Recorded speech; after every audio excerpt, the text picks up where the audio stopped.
Hello guys, स्वागत है आपका अपने यूट्यूब चैनल स्टडी मार्ट 2.0 में। तो गाइस, आज हम बताने वाले हैं इलेक्ट्रीशियन ट्रेड का मोस्ट इम्पोर्टेंट क्वेश्चन, जो कि आपके एग्ज़ाम के बेसिस पर बहुत ही इम्पोर्टेंट है। और इससे जो मैं क्वेश्चन बता रहा हूँ उससे क्वेश्चन 100% आने वाला है। तो ये सब आप लोग कर लीजिएगा। तो चलिए वीडियो स्टार्ट करते हैं। तो अगर आपको वीडियो अच्छा लगेगा तो वीडियो को सब्सक्राइब कर दीजिएगा और एक प्यारा सा कमेंट कर दीजिएगा और लाइक भी कर दीजिएगा।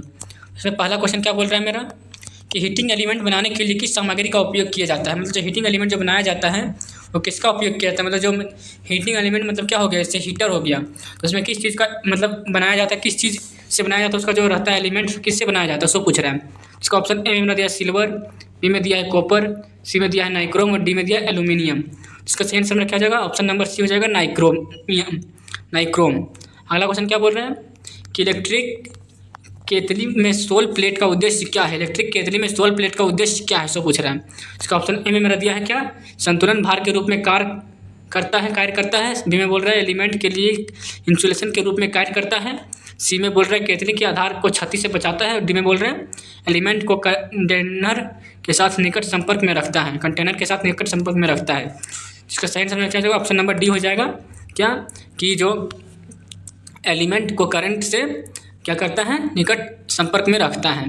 अगला क्वेश्चन क्या बोल रहा है कि यदि कोई फूड मिक्सचर रुक रुक कर चलता है तो उसमें क्या खराबी है। मतलब जैसे कोई मिक्सचर है वो रुक रुक के चल रहा है तो उसमें क्या परेशानी हो सकती है, सो बोल रहा है। और उसका ऑप्शन ए में मेरा दिया है घिसे हुए ब्रश, बी में बोल रहा है और मेचर कोयल खुला होना, इसमें बोल रहा है दोषपूर्ण कम्यूटेटर, डी में बोल रहा है फील्ड वायरिंग आंशिक रूप से शॉर्ट। मतलब इनमें से क्या होगा, सो पूछ रहा है। इसका आप जो आंसर का क्या होगा, ऑप्शन नंबर ए हो जाएगा घिसे हुए ब्रश। अगला क्वेश्चन क्या बोल रहे हैं कि हीटर बेस प्लेट में विभिन्न स्थानों पर सुरक्षा खांचों का उद्देश्य क्या है। मतलब जो हीटर बेस होता है प्लेटों में उसका उद्देश्य क्या है, सो बोल रहा है। स्थानों पर इसका सुरक्षा के लिए क्या उद्देश्य है। इसका ऑप्शन में मेरा क्या दिया है, गर्मी को ठीक से फैलाता है। मैं बोल रहा है हीटिंग एलिमेंट को मजबूती से बनाए रखना। सी में बोल रहा है बर्तनों को हीटर प्लेट पर मजबूती से रखना। डी में बोल रहा है हीटिंग एलिमेंट को क्षति से बचाना। इसका सही आंसर क्या हो जाएगा, ऑप्शन नंबर बी हो जाएगा, हीटिंग एलिमेंट को मजबूती से बनाए रखना। अगला क्वेश्चन क्या बोल रहे हैं कि जूल के नियम के अनुसार उत्पन्न ऊष्मा की गणना के लिए किस सूत्र का उपयोग किया जाता है। मतलब बोल रहा है कि जो जूल का नियम के अनुसार मतलब जो शक्ति का होता है, मतलब जो पावर होता है उसका फॉर्मूला क्या होता है, उसको पूछ रहा है। तो क्या होता है, इसका ऑप्शन ए में मेरा क्या दिया है कि ऊष्मा उत्पन्न क्या हो जाएगा IRT/J कैलोरी। बी में बोल रहा है जूल पर कैलोरी और बी में बोल रहा है उत्पन्न ऊष्मा मतलब I² RT जूल कैलोरी। सी में बोल रहा है IR² जूल पर कैलोरी और डी में बोल रहा है उत्पन्न ऊष्मा IR² जूल कैलोरी। तो इसका सही आंसर क्या हो जाएगा, ऑप्शन नंबर हो जाएगा बी I² RT। और आप लोगों को पता ही होगा कि यही होता है I² RT जूल कैलोरी। अगला क्वेश्चन क्या बोल रहे हैं कि गीजर के बाहरी आवरण और आंतरिक टैंक के बीच ऊष्मा इंसुलेटर के रूप में किस सामग्री का उपयोग किया जाता है। मतलब बोल रहा है जो गीजर होता है उसका जो टैंक बनाया जाता है वो किस चीज़ का बनाया जाता है, मतलब किस इंसुलेटर का बनाया जाता है।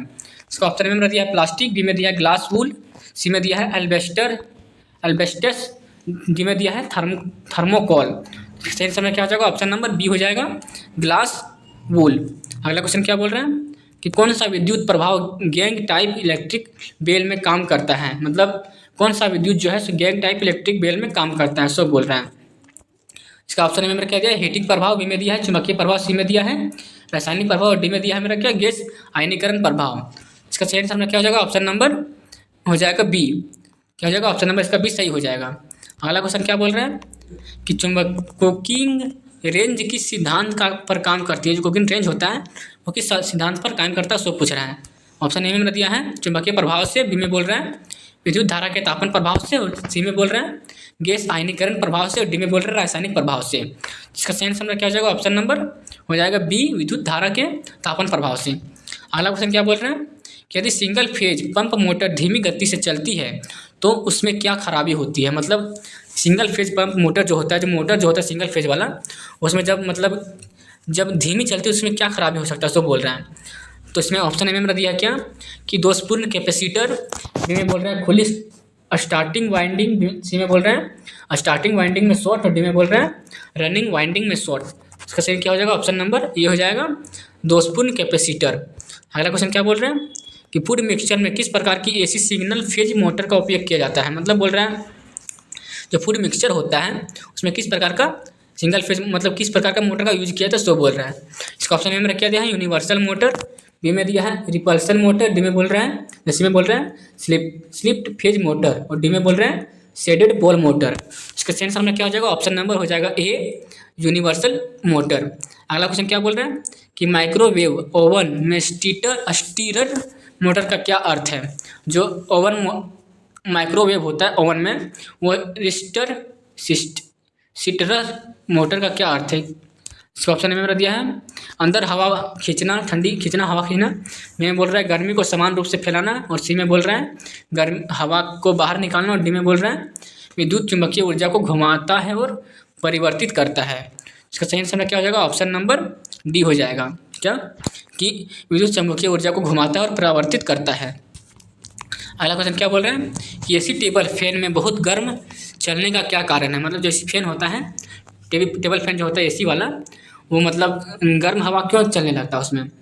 तो इस ऑप्शन में क्या दिया है दोषपूर्ण स्टार्टिंग वाइंडिंग, बी में बोल रहा है दोषपूर्ण रनिंग वाइंडिंग और सी में बोल रहा है दोषपूर्ण कैपेसिटर और डी में बोल रहा है घिसा हुआ ब्रश। इसका सही आंसर क्या हो जाएगा ऑप्शन नंबर ए हो जाएगा दोषपूर्ण स्टार्टिंग वाइंडिंग। अगला क्वेश्चन क्या बोल रहे हैं कि माइक्रोवेव ओवन में प्रयुक्त मैग्नेटोन ट्यूब फिलामेंट वोल्टेज कितना होता है सो बोल रहे हैं। इसका ऑप्शन में मेरा क्या दिया है 1.1 वोल्ट एसी में, बी में बोल रहा है 2.0 मतलब 2 वोल्ट एसी में, तीसरा में बोल रहा है 3 वोल्ट एसी में, डी में बोल रहे हैं कि क्या बोल रहे हैं कि 3.2 वोल्ट एसी में। तो इसका सही आंसर क्या हो जाएगा ऑप्शन नंबर डी हो जाएगा। क्या जाएगा इसका ऑप्शन नंबर मेरा डी सही हो जाएगा। अगला क्वेश्चन क्या बोल रहा है कि 1000 वाट 220 वोल्ट के इलेक्ट्रिक हीटर में 5 मिनट तक काम करने पर उत्पन्न ऊष्मा की गणना करें। मतलब इसका जो क्या बोल रहा है कि 1000 वाट का एक मतलब है इसका। तो ऑप्शन में मैंने क्या दिया है इसका सॉल्व कर लीजिएगा इसको आप लोग। इसका ऑप्शन में मैंने क्या है 70.5 किलो कैलोरी दिया है, बी में दिया है 71.0 कैलोरी, सी में बोल रहा है 71.6 कैलोरी, डी में बोल रहा है 72.1 किलो कैलोरी। इसका सही आंसर क्या हो जाएगा ऑप्शन नंबर हो जाएगा सी 71.6 किलो कैलोरी। अगला क्वेश्चन क्या बोल रहे हैं कि गीजर में थर्मास्टेट द्वारा तापमान सीमा क्या बनाए रखी जाती है, क्यों बनाए रखी जाती है जो बोल रहे हैं क्या बनाई रखी जाती है सो बोल रहे हैं। इसका ऑप्शन में मैंने क्या दिया है 32 डिग्री सेल्सियस से 28 डिग्री सेल्सियस, बी में बोल रहा है 10 डिग्री सेल्सियस से 150 डिग्री सेल्सियस, सी में बोल रहा है 0 डिग्री सेल्सियस से 130 डिग्री सेल्सियस और डी में बोल रहा है 0 डिग्री सेल्सियस से 50 डिग्री सेल्सियस। इसका सही आंसर क्या हो जाएगा ऑप्शन नंबर हो जाएगा ए क्या कि 32 डिग्री सेल्सियस से 88 डिग्री सेल्सियस। अगला क्वेश्चन क्या बोल रहा है कि उपकरण के लिए एसी आपूर्ति प्रणाली में न्यूट्रल पार्ट्स का कार्य क्या है। मतलब जो न्यूट्रल पार्ट होता है उसका क्या कार्य होता है एसी आपूर्ति में सो बोल रहे हैं। तो इसका ऑप्शन में मैंने क्या दिया है कि करंट वापसी पाथ प्रदान करता है, बी में बोल रहा है कि वोल्टेज स्तर को स्थिर रखता है, सी में बोल रहा है वायरिंग को में वोल्टेज ड्रिप को कम करता है और डी में बोल रहा है क्या कि लोड करंट को स्थिर रखता है। तो इसका सही आंसर क्या हो जाएगा ऑप्शन नंबर ए हो जाएगा क्या कि करंट वापसी पाथ प्रदान करता है। अगला क्वेश्चन क्या बोल रहे हैं कि फूड मिक्सचर में रोटरी स्विच का कार्य क्या है। मतलब जो फूड स्विच में रोटरी होता है उस स्विच जो होता दिया है तो उसका क्या कार्य होता है सो बोल रहे हैं। इसका ऑप्शन में मेरा क्या दिया है ओवरलोड संरक्षण, बी में बोल रहा है रिवर्स रोटेशन, डी में सी में बोल रहा है ओवर करंट संरक्षण और डी में बोल रहा है गति चयन। इसका सही आंसर क्या हो जाएगा ऑप्शन नंबर डी हो जाएगा गति चयन। अगला क्वेश्चन क्या बोल रहा है कि पावर ट्रांसफार्मर में बुकोल्ज रिले का क्या अर्थ होता है। मतलब जो बुकोल्ज रिले होता है पावर ट्रांसफार्मर में उसका क्या अर्थ होता है सो पूछ रहा है। इसका सही आंसर क्या हो जाएगा उच्च तापमान से सुरक्षा, बी में बोल रहा है तेल में नमी में प्रवेश से सुरक्षा, सी में बोल रहा है टैंक में दबाव लोडिंग से सुरक्षा और डी में बोल रहे हैं ओवरलोडिंग और शॉर्ट सर्किट दोनों से सुरक्षा। इसका सही आंसर क्या हो जाएगा ऑप्शन नंबर डी हो जाएगा क्या कि ओवरलोड और शॉर्ट सर्किट दोनों से सुरक्षा प्रदान करता है हमारा बुकोल्ज रिले। अगला क्वेश्चन क्या बोल रहे हैं कि बड़े ट्रांसफार्मर में तांबे के नुकसान को कम करने के लिए किस निर्माण तकनीक का उपयोग किया जाता है। मतलब क्या बोल रहे हैं कि जो बड़ा ट्रांसफार्मर होता है उसमें तांबे का जो नुकसान होता है उसको कम करने के लिए किस तकनीक का निर्माण किया गया है वही पूछ रहा है। इसका ऑप्शन में मेरा क्या दिया है लेमिनेटेड कोर का उपयोग, बी में बोल रहा है कोर की मोटाई कम करके, सी में बोल रहा है ग्रेन ओरिएंटेड कोर का उपयोग करके, डी में बोल रहा है स्टेप्ड कोर व्यवस्था का उपयोग करें। अगला इसका ऑप्शन क्या हो जाएगा मेरा ऑप्शन नंबर डी हो जाएगा स्टेप्ड कोर व्यवस्था का उपयोग करके। अगला क्वेश्चन क्या बोल रहा है कि करंट ट्रांसफार्मर में के कोर में कम रिएक्टेंस और कम कोर लॉस क्यों होते हैं। तो मतलब जो कम होता है क्यों होता है, सो पूछ रहा है। इसका ऑप्शन में मेरा क्या दिया है कि बोझ को कम करने के लिए, बी में बोल रहे हैं कि लगातार आउटपुट बनाए रखने के लिए, सी में बोल रहे हैं कि उच्च स्थैतिक शील्ड को रोकने के लिए, डी में बोल रहे हैं पढ़ने में त्रुटि को कम करने के लिए। इसका सही आंसर में क्या हो जाएगा, ऑप्शन नंबर हो जाएगा डी, पढ़ने में त्रुटि को कम करने के लिए। अगला क्वेश्चन क्या बोल रहे हैं, यदि दो ट्रांसफार्मर समानांतर में जुड़े हैं तो कौन कौन सी शर्त पूरी होनी चाहिए। मतलब क्या बोल रहे हैं, दो ट्रांसफार्मर समांतर में जुड़ी है, इसमें कौन सी शर्त पूरी होनी चाहिए। ए में बोल रहा है समान क्षमता, बी में बोल रहा है समान ध्रुवता, सी में बोल रहा है समान शीतलन विधि, डी में बोल रहा है समान प्रकार। तो इसका सही आंसर क्या हो जाएगा, ऑप्शन नंबर हो जाएगा ऑप्शन नंबर बी, समान ध्रुवता। अगला क्वेश्चन क्या बोल रहे हैं कि बड़े ट्रांसफार्मर में स्टेप कोर व्यवस्था का क्या फ़ायदा है। मतलब स्टेप कोर का व्यवस्था का क्या फ़ायदा, सो पूछ रहा है। इसका ऑप्शन में मेरा क्या दिया है, तांबे का उपयोग कम करके, बी में बोल रहा है हिस्टेरिस लॉस कम करके, सी में बोल रहा है एडी करंट लॉस कम करके, डी में बोल रहा है कोर के लिए जगह कम करके। तो इसका सही आंसर में क्या हो जाएगा, ऑप्शन नंबर क्या हो जाएगा, ऑप्शन नंबर मेरा हो जाएगा ए, तांबे का उपयोग कम करके। अगला क्वेश्चन क्या बोल रहे हैं कि पावर ट्रांसफार्मर में टेप चेंजिंग का क्या उद्देश्य है।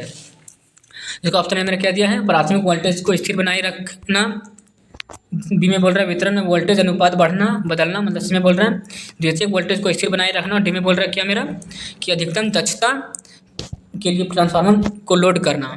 इसका आंसर क्या हो जाएगा, ऑप्शन नंबर हो जाएगा बी, क्या हो जाएगा बी में कि वितरण में वोल्टेज अनुपात बदलना। अगला क्वेश्चन क्या बोल रहा है कि of load tap changing operation से पहले लोड को क्यों डिस्कनेक्ट किया जाता है। मतलब जो ऑफ लोड उसमें क्यों डिस्कनेक्ट किया जाता है, सो पूछ रहा है।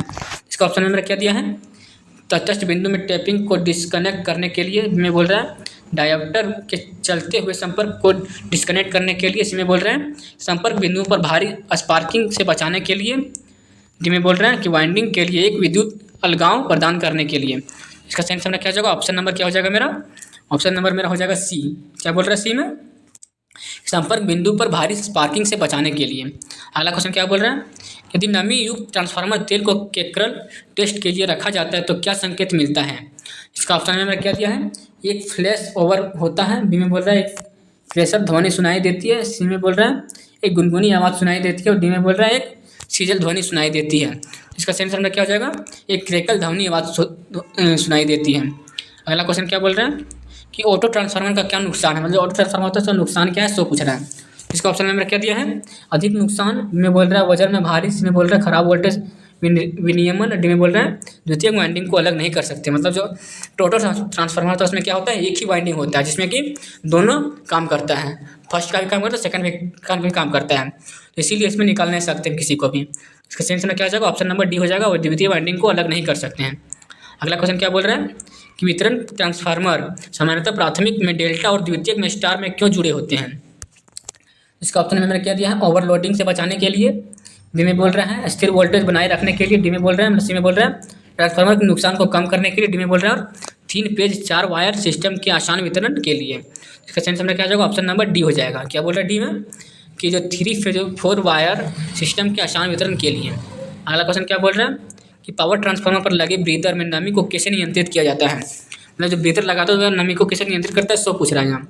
तो ऑप्शन में मैंने क्या दिया, सिलिका जेल का उपयोग करके, बी में बोल रहा है ट्रांसफार्मर तेल का उपयोग करके, सी में बोल रहा है सोडियम क्लोराइड का उपयोग करके, और डी में क्या बोल रहा है अमोनियम जेली का उपयोग करके। तो इसका आंसर क्या हो जाएगा, मेरा ऑप्शन नंबर ए हो जाएगा, सिलिका जेल का उपयोग करके। अगला क्वेश्चन क्या बोल रहे हैं, ट्रांसफार्मर में लेमिनेटेड कोर का उपयोग करने का क्या उद्देश्य होता है। मतलब लेमिनेटेड कोर का उपयोग किया जाता है वो क्यों किया जाता है, सो पूछ रहा है। तो इसका ऑप्शन मैंने क्या दिया है, कॉपर लॉस कम करने के लिए, मैं बोल रहा है हिस्टेरिस लॉस कम करके, सी में बोल रहा है मैकेनिकल लॉस कम करें, सी में बोल रहा है एडी करंट लॉस कम करें। इसका सही आंसर क्या हो जाएगा, ऑप्शन नंबर हो जाएगा डी, एडी करंट लॉस कम करें। अगला क्वेश्चन क्या बोल रहा है कि एक अन्य ट्रांसफार्मर में कॉपर लॉस कैसे निर्धारित करें। मतलब जो कॉपर लॉस था उसको कैसे निर्धारित करना चाहिए, इसको पूछ रहा है यहाँ।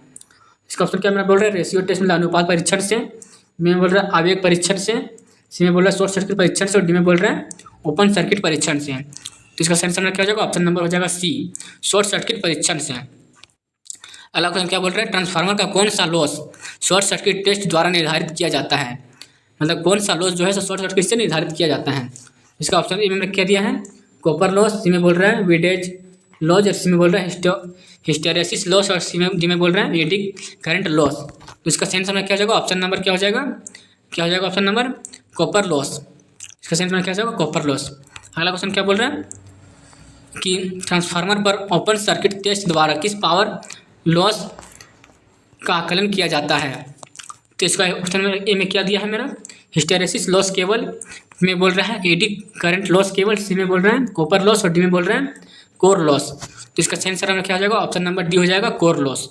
अगला क्वेश्चन क्या बोल रहा है, ट्रांसफार्मर कोर में स्टील और सिलिकॉन स्टील की संरचना क्या है।